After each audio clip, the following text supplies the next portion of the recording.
Hey, what's up everybody? Welcome to Car Question. We're rolling a vehicle that you ask us to test in the comment section. This is the Acura RDX, the new model, complete redesign, and it's finally a great wind of change in the Acura lineup because we're selling today more and more sport utility vehicle, crossover, and Acura has a lot of cars. Guess what's happening? Well, they're not selling these cars as fast as they used to do back in the old days. So they changed the exterior of their vehicle, not really the inside. So sometimes that created a lot of buyer asking question, well, the inside is not like the exterior. Yep, that's exactly what was happening.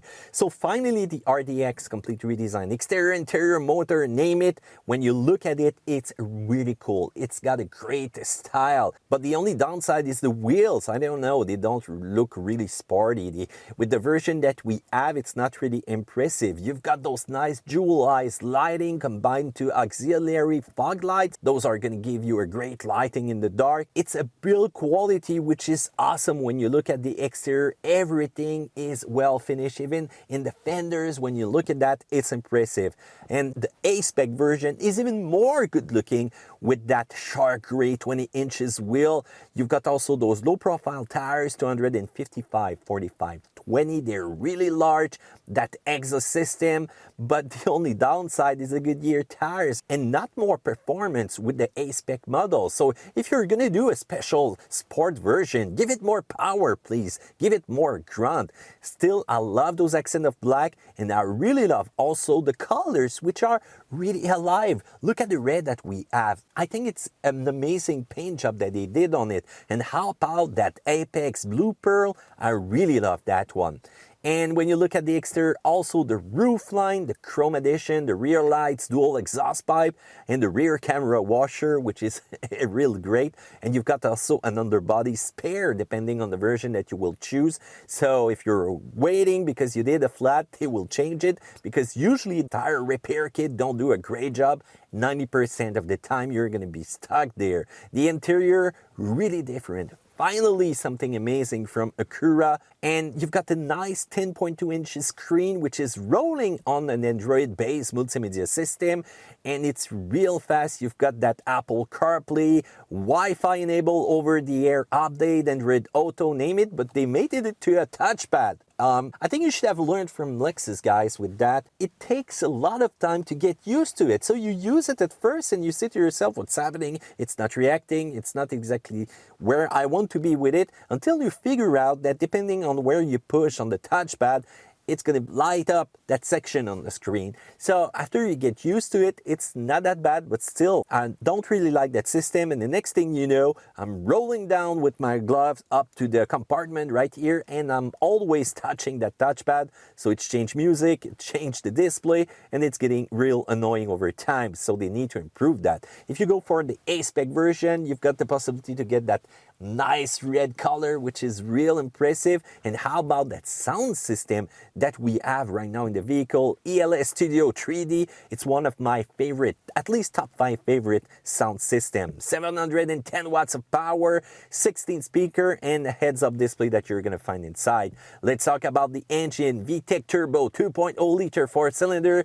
They're gonna follow everybody in that direction. So still, it's a powerful engine, 272 horsepower at 6,500 RPM, and you will be able to get 280 pound-feet of torque at 16,000 RPM, so impressive power. The first maintenance for this engine is only due in 160K, so that's a lot of kilometers before you need to open it and play it. Still, I'm not talking about oil change though. So premium fuel is recommended, and you have a 6,800 RPM red line. The sound is kind of okay, but not really aggressive when you rev it. So transmission, Sequential SportShift 10-speed transmission. You've got a 68% wider racer range and available 4-gear direct downshift. So it's kind of quick, but sometimes it's still searching for its gear, I think. In the US, guys, you can go for the front-wheel drive version. Here in Canada, it's only all-wheel drive. And we are back with that super handling all-wheel drive that kept send up to 70% of the power at the rear wheels, and from that 70 it's 100% on one side or 100% on the other side. So it does an excellent job, and it will also mimic some kind of limited slip differential when we're gonna get into the hard stuff. Yes, I know, diagonal test, guys, you're thinking about it, so you will be amazed of what this little vehicle did in that test. As soon as you enter a curve, you can feel the power, but when you get too much aggressive, that's where it's fun. But the system, the stability system, will prevent you from using that nice hardware. Such an aggressive system. Even if we're in the dynamic mode Sport Plus, it's not going to give you enough latitude to enjoy that vehicle. But still, it's effective when it's going to be winter time, or when it's going to be mud time, or when the temperature will get nasty out there. So fuel consumption is going to be 11 right there in the city for a turbo engine. That's kind of okay. 8.6 on the highway. Thank God that 10 speed. And how about 9.9 combine? But still, it's real easy to get over it. So you've got some dynamics drive mode that you can choose. So you've got the snow or comfort mode. This is the civilized mode. And by the way, when we did the test, the all-wheel drive seems to be more reactive to go over the hill when we are into snow mode, but still the accelerator is also really decreased with the reaction that it has. So it really wants to focus on the grip. And by the way, these mode will change the dampers, the direction, the reaction of the accelerator, and also the all-wheel drive system, because in sports mode, you will feel the firmer damper settings that flatten and stabilize the vehicle body during rapid steering input and maneuvers. And you've got the torque vectoring, which is more sharp, more boosted. The handling precision and overall responsiveness will be increased. And how about the Sports Plus mode? This is the aggressive mode. Well, you will feel the force in the steering, you will feel the torque vectoring, but guess what? As soon as you have fun, boom, stability control, and there you go. I don't know why they did that so aggressive.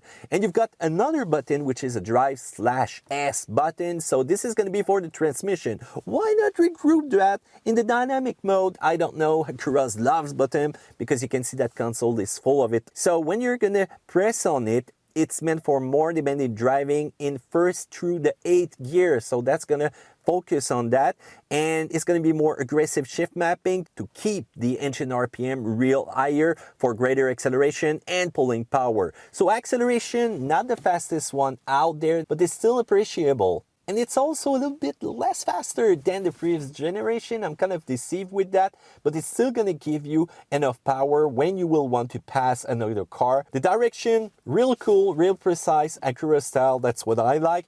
And you've got also the brake, which kind of impressed me, but not in the good way. Fading sometimes over a long braking force, that mushy pedal. What's happening? That's not Acura style.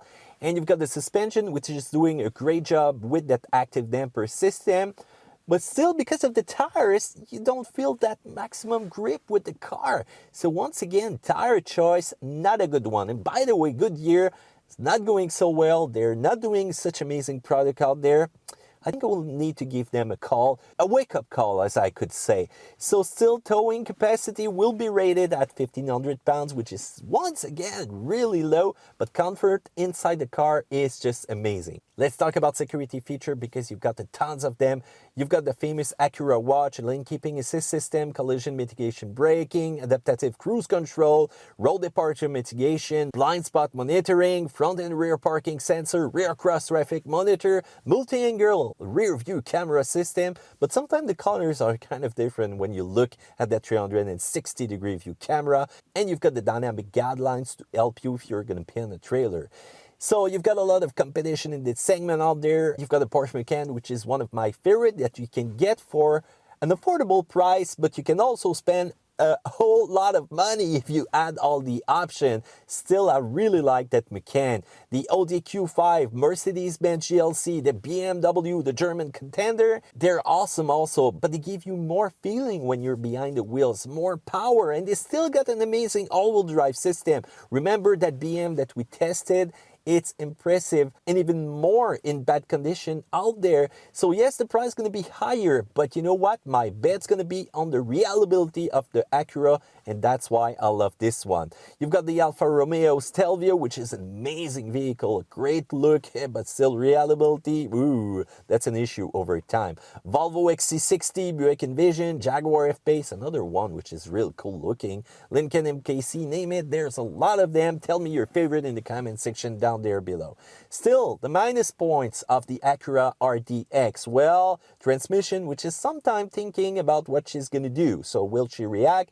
Just go down 4 gears, 1, 2, 3, I don't know. So sometimes you feel it in even more in comfort mode. The touchpad, which is taking a lot of time to master, and how about getting in your way when you're gonna move with your gloves down there? I always change something and change the display, and it gets annoying over time. So you've got a loss of space also right there in the center. I think they should have done a better job at regrouping some buttons and giving more feature to some of them. And who needs a dynamic mode which is kind of so big like that? You've got also the space for your head in the rear, which is not really impressive when you compare it to other vehicles in the segment. On the plus side though, the style, how about the style of the A-Spec, which is much more impressive, the interior quality, the exterior quality, the performance of the engine, which is not that bad, but still someday I think they will tune it to give it more power, the silence that you got inside the car when you're rolling, and that all-wheel drive system. So finally, a wind of change blows in the dealer Acura. You will see that the RDX will sell really well, and I hope reliability is going to be there, even if you got the turbo engine inside, because that has to be proven, guys, with those Honda engine and turbo power. What do you think about that? Feel free to comment in the section down there below. Do a thumbs up because you like, and subscribe to Car Questions. See ya.